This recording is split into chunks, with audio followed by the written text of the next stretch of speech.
네, 3개월째 실종된 장미란 씨로 추정되는 시신 오늘 오전에 발견됐다는 속보 앞서 전해드렸는데요.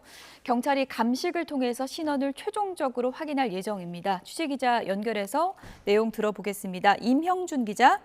네, 전국보입니다. 네, 추정 시신이 발견됐는데 아직은 장미란 씨로 추정된다는 거죠. 네, 그렇습니다. 오늘 오전 10시 40분쯤 합동 수색 중이던 경찰이 한림읍 인근에서 여성 추정 시신을 발견했습니다. 지난 5월에 실종됐던 장미랑 씨로 추정한 건데요. 경찰은 감식을 통해 신원과 사인을 확인할 예정입니다. 경찰은 그동안 실종 직후 장미란 씨의 휴대전화 신호가 마지막으로 포착된 한림항 일대를 중심으로 수색을 벌여왔습니다. 하지만 수색 성과가 없자 한림읍 내 육상과 인근 숲을 영역으로 넓혀 합동 수색을 진행하던 중 장 씨로 추정되는 시신을 발견하게 됐습니다. 네, 경찰의 대처가 상당히 비판을 받고 있는데 장미란 씨와 60대 남성의 실종 사건을 허위로 종결한 A경장에 대해서는 구속영장이 신청됐죠? 네, 그렇습니다. 경찰은 A 경장에 대해 구속영장을 오늘 새벽 신청했습니다.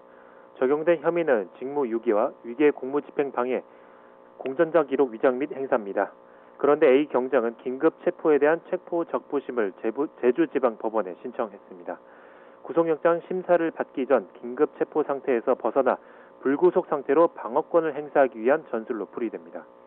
오전 11시부터 심사가 시작됐는데 체포 적부심이 흔하지 않은 데다 사건이 중한 만큼 제주지검 검사도 동석한 것으로 확인됐습니다. 네, 가족들 입장에서는 분통을 터뜨릴 수밖에 없는 상황인데 A경장의 실종 사건 허위 종결이 어떻게 진행이 된 건가요? 네, A 경장은 지난 5월 장미란 씨 실종 신고를 접수한 뒤 실제로 연락하지 않았는데도 연락이 다 무사한 것처럼 신고자에게 알렸습니다. 이후 사건을 종결한 혐의를 받고 있습니다. 그런데 수사 과정에서 지난달 접수된 또 다른 60대 남성의 실종 신고도 같은 방식으로 허위 종결한 사실이 추가로 드러났습니다. 이 남성은 가족이 다시 신고한 뒤 경찰의 수색 과정에서 그제 숨진 채 발견됐습니다.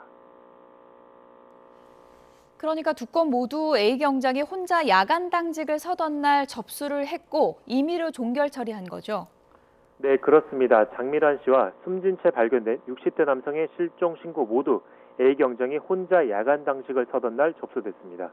장 씨의 경우 지난 5월 15일 신고가 접수됐고 A경장은 신고 약 3시간 뒤 장 씨와 연락이 닿았다며 사건을 종결했습니다.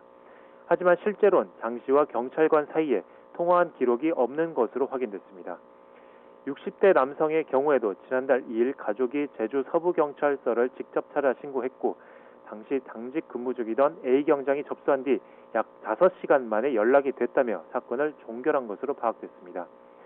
두 사건이 모두 같은 당직 근무 중 접수돼 비슷한 방식으로 허위 종결된 사실이 드러났는데요. 경찰은 A경장이 처리한 다른 실종 사건에서도 같은 일이 있었는지 전수조사하고 있습니다.